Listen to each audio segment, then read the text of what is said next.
नमस्कार दोस्तों, आज मैं आपको ये सतयुग का दे रखा है इन्होंने ओम शांति वालों में। इसका सतयुग का अंदर से ये दर्शन करवाता हूँ आपको कि सतयुग के अंदर कैसा क्या होगा, सब कुछ इसमें दिखाएंगे। ये भाई साहब अपने, आपका शुभ नाम? धर्मपाल भाई है। धर्मपाल भाई है। ये अपने को सतयुग के बारे में बताएंगे। परमात्मा का परिचय, परमात्मा दर्शन। परमात्मा हमारी आत्मा का पिता। शरीर का पापा हमारा अलग अलग होता है, लेकिन आत्मा का पापा हम सबका एक है। आत्मा ठीक है। शरीर में तो आप देख रहे, सुन रहे, बोल रहे। आत्मा निकल गए तो शरीर जो नाम है, जो मनुष्य होते हैं, खत्म हो जाएगा। जाता कौन है? आत्मा। तो आत्मा ज्योति स्वरूप, तो परमात्मा शिव भी ज्योति स्वरूप। इससे उनको ज्योतिर्लिंग में पूजा जाता है। 12 ज्योतिर्लिंग, 12 ज्योतिर्लिंग। राम जी रामेश्वर पूजा करते, श्री कृष्ण कोटेश्वर पूजा करते। जैसे भगवान एक ही हुए शिव, सत्यम शिवम सुंदर। देव के देव, महादेव, देवताएं पूजा करते। कालों के काल माँ का। ब्रह्मा कुमारी में जो ईश्वरीय विश्वविद्यालय ना, इसमें ये पढ़ाई पढ़ा जाती है। यहाँ का लक्ष्य है कि नर को नारायण बनना है, नारी को लक्ष्मी बनना है। मनुष्य ऐसे करने करे जो नारायण बने, नारी ऐसे करने करे जो लक्ष्मी बने। ये पढ़ाई का लक्ष्य है, नर को नारायण बनना, नारी को लक्ष्मी। तो भगवान शिव को याद करने से हमारे को फायदा होता है क्या, कि हम जो सजाएं मिलती है ना, अकाली मृत्यु होती है, एक्सीडेंट में, आग में जल करके मरते हैं, उनसे हम भगवान हमें को बचाता है। ठीक है। जो कालों का काल है ना, तो हमें काल के पंजे से छुड़ाता है। ठीक है। ठीक है। परमात्मा आता है तो हमें अज्ञान से ज्ञान की रोशनी में लाता है, क्योंकि भगवान ज्ञान का सूरज है। तो हमें सत्य ज्ञान से हमारे जीवन में प्रकाश लाता है। ठीक है जी। तो सब धर्मों का पिता एक ही है, भगवान शिव। ठीक है जी। ये बताया गया विश्व दर्शन। विश्व दर्शन में 3 लोक आते हैं, पृथ्वी लोक, सूक्ष्म लोक, परम धाम।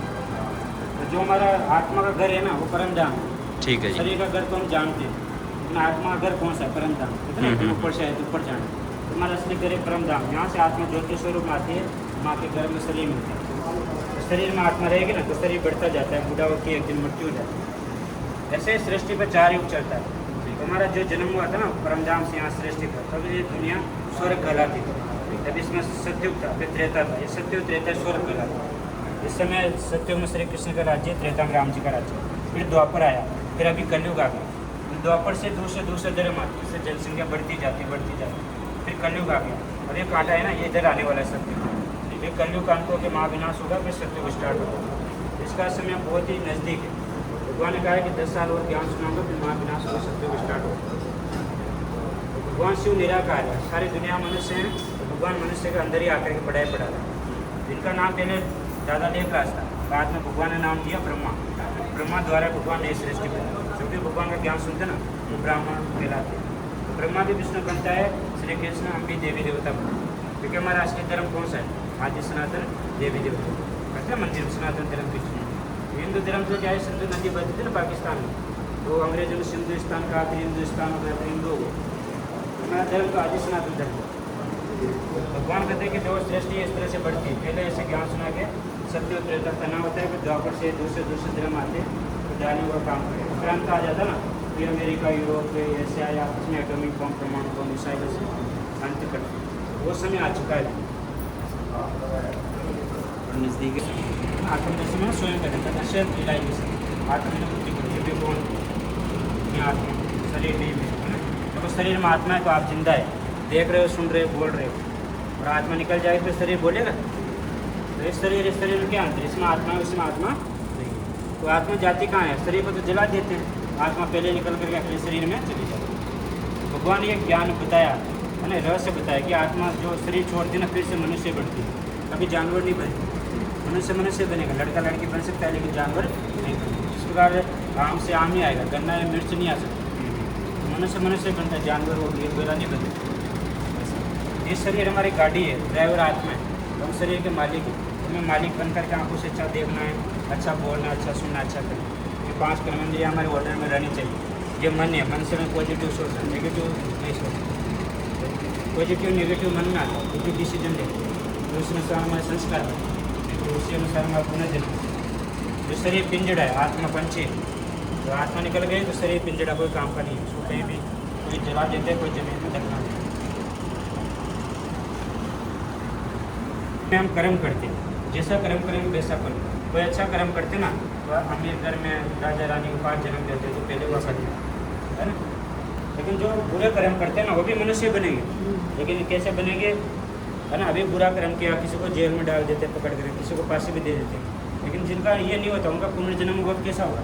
उनको रहने को घर नहीं मिलेगा, कपड़े नहीं मिलेंगे, खाने को अनाज नहीं मिलेगा, लूले लंगड़े पैदा होंगे, अंधे बहरे काने, ऐसे तो बुद्धि नहीं रहती, बुद्धिहीन हो जाती, कदे पागल। ये कर्म का फल मिलता है। क्योंकि जो अभी ब्रह्मा कुमारी में पढ़ाई पढ़ते हैं ना भगवान की 1 घंटा, उससे हम सर्वश्रेष्ठ पद मिलता है। वो भी मनुष्य जैसा होता है, लेकिन उनको देवी देवता कहा जाता है। कंचन काया, कोई रोग शोक बीमारी नहीं होती है ना, सुख सुविधाएं होती है वहाँ, सुखी सुख है, दुख का नाम निशान नहीं होता। और आयु भी बहुत बड़ी होती है, 150 साल एवरेज कम से कम, उससे ज़्यादा जीवी 200-300 साल। ये भगवान की पढ़ाई का फल जो देवता बनते है ना। तो भगवान ने हमारे को दुआ दी है, दुआ के दिए, जैसा हम कर्म करेंगे ना वैसा हमारे ऊपर में। भगवान तुम्हारा टीचर है, टीचर पढ़ाता है, बाकी हम खुद निर्माण करते हैं।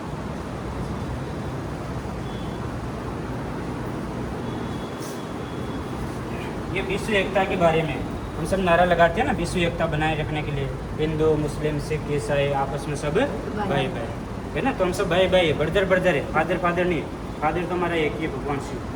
तो सबका पिता एक है, सबने उंगली ऊपर की है ना, ऊपर क्यों? क्योंकि सबका पिता एक है, फिर भी भाई भाई करते हुए भी लड़ते हैं। क्योंकि आत्मा को नहीं जानते ना, शरीर का पापा को जानते हैं, आत्मा का पापा कौन है वो नहीं जानते। तो आत्मा ज्योतिषवर, भगवान शिव भी ज्योतिषवर, तो सत्यम शिवम सुंदरम को नहीं जानते, इसलिए लड़ते रहते।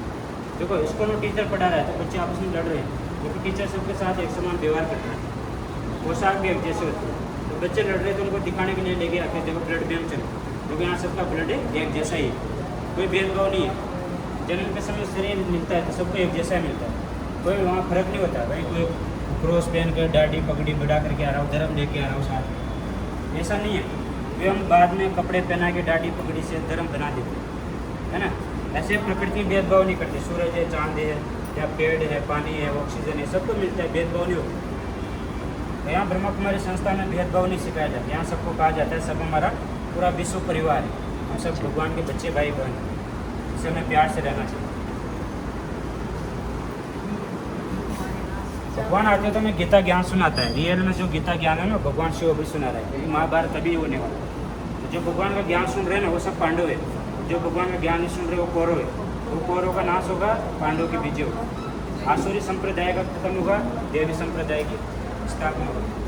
भगवान राजयोग सिखाता है तो मैं घर बाहर छोड़ने के लिए नहीं कहता। भगवान कहता है कि पहले आप भगवान को याद करते थे, परंतु शरीर समझते थे ना, इससे भगवान याद नहीं आता, तो शरीर के रिश्तेदारी याद आते हैं है ना। जंगल में चला गया लेकिन शरीर समझ रहा है तो उसको देखो बीमार हो डॉक्टर याद आ रहा है, भूख लगे बीबी याद आ रहा है ना। तो शरीर समझने से देहदारी याद आती है, शरीरदारी याद आती है। लेकिन आप घर परिवार में रहते हुए भी आत्मा समझोगे ना, तो आत्मा के बाद क्या याद आएगा? परमात्मा। परमात्मा को क्या कहते हैं? तुम्हें माता पिता, तुम्हें बंधु सखा।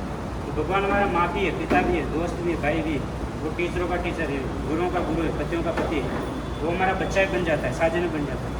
जैसे आप भगवान को कोई सी भी रीति से आप घर परिवार में रहते हुए कोई से भी कपड़े पहन के भगवान को यादें कर सकती है। ब्रह्मा कुमारी को घर बार छोड़ने की शिक्षा नहीं देती है ना। यहाँ पर केवल कहा जाता है आत्मा समय के भगवान को याद करें।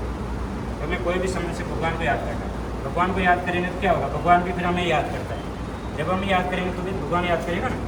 फिर हमें देखो भगवान को याद करने से राजा पद प्राप्त होता है, जो कहते हैं राजाओं के राजा बनते, लक्ष्मी नारायण राम सीता जी से।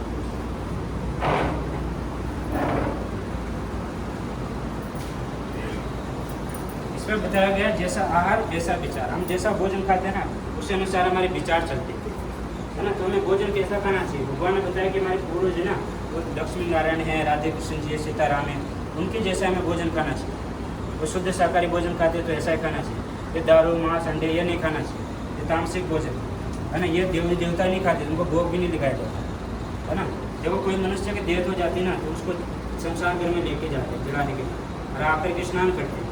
वे उसको छूना भी कहते हैं, अशुद्धता समझते हैं। लेकिन जब जानवर मर गया तो भी तो डेड बॉडी है, उसको हम पेट में डाल रहे हैं, तो शमशान घर है क्या पेट है ना। मरे हुए को तो शमशान घर में डालते हैं, और मरे हुए को हम पेट में डाल रहे हैं, जिसका मतलब हमारा पेट क्या है? शमशान घर हो गया। तो शमशान घर में बैठ के भगवान को थोड़ी याद किया जा सकता। इससे शरीर को मंदिर बनाओ, जिसमें आत्मा मूर्ति है, शरीर मंदिर, फिर आप भगवान का ध्यान कर सकते है ना। तो हमें कभी नहीं खाना चाहिए। देखो शोर क्या खाता है? गंदगी खाता है, तो उसको हम खा रहे हैं, क्या होगा? मुर्गी क्या कीड़े मकोड़े खाते हैं, उनमें भी बहुत सारे ब्लड फ्लू ऐसे रोग होते हैं, तो उनका मांस खाने से हमारे अंदर भी वो बीमारियाँ आती हैं। एक मुर्गी मर गई तो वो थोड़ी फेंकते, उसका चिकन बना के बेचते जाते। इस तरह से बीमारियाँ बढ़ती जाती हैं। देखो डॉक्टर भी तो कहता है कि हमारा ब्लड आपस में नहीं मिलेगा ना, हम नहीं चढ़ाएंगे। ब्लड रिश्तेदारी क्यों ना हो, ब्लड रिलेशन नहीं क्यों ना, जब तक ब्लड वो ग्रुप नहीं मिलेगा ना तो चढ़ाएंगे।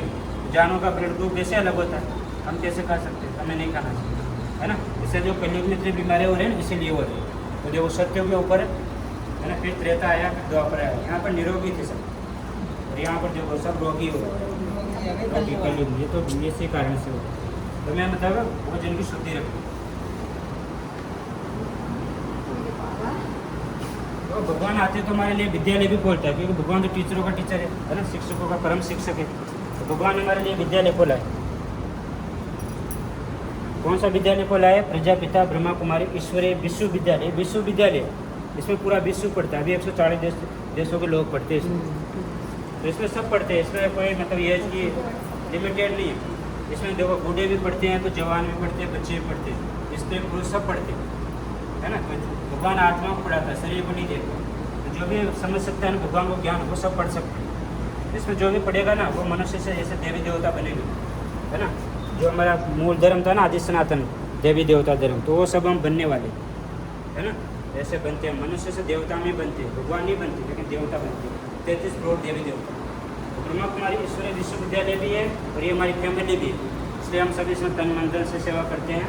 और ये हॉस्पिटल भी यहाँ आत्मा को निरोगी बनाया जाता है, क्योंकि आत्मा में पाप कर्म विकर्म में आत्मा में उनसे छुटकारा भगवान दिला देते।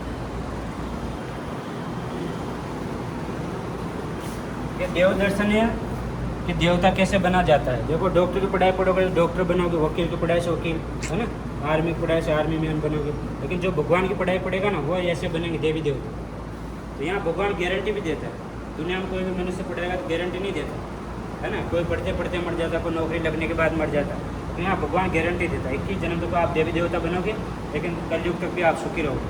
क्योंकि कलयुग के अंत में 300-400 सालों से हम दुखी हुए, पहले हम सुखी थे ऐसे। तो भगवान की पढ़ाई से हम ऐसे बनते गारंटी के साथ, है ना। कभी अकाली मृत्यु नहीं होती। यहाँ अमर पद होता है, 150 साल आयु होती है कम से कम, उससे ज़्यादा होती है 200-300 साल, इसलिए अमर होंगे, है ना। तो भगवान गारंटी के साथ ऐसा बनाते हैं। तो भगवान के जो पढ़ाई पढ़ता है वो सही मार्ग पर चलते है ना। तो किसी को हाथ मारते नहीं है, बल्कि सहयोग करते हैं। आज से ऐसे घर को परिवार के साथ, विश्व को परिवार समझते हैं, है ना। कानों से सत्य ज्ञान सुनते हैं। पहले तो समझते हैं ना आत्मा है परमात्मा, लेकिन यहाँ कहते हैं आत्मा अनेक है, परमात्मा एक है, भगवान शिव है परमात्मा। और यहाँ बुरे कर्मों में पैसे लगाने की शिक्षा नहीं दी जाती, है ना। यहाँ भंडारे में डालो भगवान के तो सत्य कार्य में लगता है। ऐसे धन श्रेष्ठ बन जाता है। ऐसे आंखों से शरीरों को नहीं देखा जाता, लेकिन आत्मा समझ करके, चाहे स्त्री चाहे पुरुष, यहाँ देखो आत्मा बिल्कुल ठीक, वो भी आत्मा है, आप भी आत्मा। तो आत्मा समझ के व्यवहार करता है, तुम्हारी आंखें पवित्र हो जाती है, तो फिर हम देवता बन सकते हैं। इस समय के बारे में समय दर्शन कहते हैं ना, समय सबसे बड़ा बलवान होता है ना।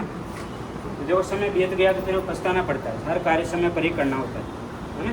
देखो बच्चे स्कूल में पढ़ रहे हैं, एग्जाम का समय है, दोनों बच्चे क्लास में ही है, लेकिन एक लाइट चली गई तो रोड में पढ़कर भी, है ना, एग्जाम दिया तो डॉक्टर बन गया, और ये बच्चे के पास ऐसे सब कुछ था, लेकिन फिर भी पढ़ाई नहीं पढ़ रहा, ये गरीब बन गया, है ना।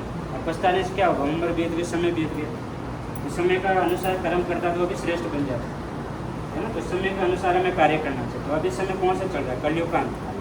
तो कलयुग के अंत में क्या करना? भगवान को याद करना, भगवान की पढ़ाई पढ़ना, तो हम फिर ऐसे सत्युग आएगा। तो अभी कलयुग का अंत समय चल रहा है। कलयुग का अंत कब आता है? जो गीता में लिखा हुआ है कि कलयुग का अंत आएगा ना, तो ये 5 निशानी देख लेना। पहले निशानी कि ब्राह्मण जो धर्म को मानते हैं, है ना, पूजा पाठ करते हैं, वो भी मांस खाएगा। देखो अब ब्राह्मण लोग भी मीट की दुकान मिल जाते हैं। दूसरी निशानी कि गाय को माँ मानते हैं, वो भी कचड़ा खाती हुई नजर आएगी। देखो 33 करोड़ देवता ही रहते हैं उसके अंदर, फिर भी वो कचड़ा खा रहे तो क्या होगा, है ना। ऐसे कचड़ा खाएगी। तीसरी निशानी कन्या भी वर मांगी। आज देखो कन्या ऐसे हो रहा है ना। किसी से दिल लग जाती है तो पहले 18 साल के पहले भी चले जाते हैं। माता पिता की बात नहीं मानते। ऐसे अनाज पैकेट में बिके। आज लोग घर पे कम बनाते, बाहर से ज़्यादा खरीद के खाते, तो फूड पॉइजन भी हो जाता है, उससे गोशों की डेथ हो जाती है। ऐसे 5वीं निशानी के बालों का श्रृंगार होगा। अभी देखो हर कोई ब्यूटी पार्लर जाता है श्रृंगार करने के लिए, मेकअप के लिए। वो 5 निशानियाँ हो रही है ना कलयुग की। तो ये कलयुग का अंत समय चल रहा है। भगवान कहते हैं कुछ साल बचे बस, इससे आप नई दुनिया के लिए पुरुषार्थ करो, है ना। तो आप ऐसे स्वर्ग में देवी देवता पद को प्राप्त करेंगे। कहते ना, देखो कहते हैं मुख से बोला हुआ वचन निकल गया तो दोबारा नहीं आता। जिस प्रकार धनुष से तीर निकल गया तो निकल गया, तो समय निकल गया तो फिर हमारे हाथ में नहीं आएगा। कहते ट्रेन भी समय पर ही आती है, 1 मिनट भी लेट हो गए तो फिर पछताना पड़ेगा, वापस ट्रेन नहीं आएगी, तो अगले समय पर ही आएगी। ऐसे कहते ना, किसान बीज समय पर ही बोता है और समय पर ही फसल को काटता है। समय पर नहीं काटेगा तो कहते चिड़िया चुग गई खेत, अब पछताने से क्या होगा। तो समय निकल जाएगा, फिर विनाश सामने आएगा, तो विनाश में फिर भगवान को याद नहीं कर सकते। फिर हमारे कहते ना खाली हाथ आए खाली हाथ जाए। इससे भगवान कहते हैं अभी अविनाशी पढ़ाई पढ़ो, अविनाशी कमाई करो, वो हमारे साथ जाने वाला है।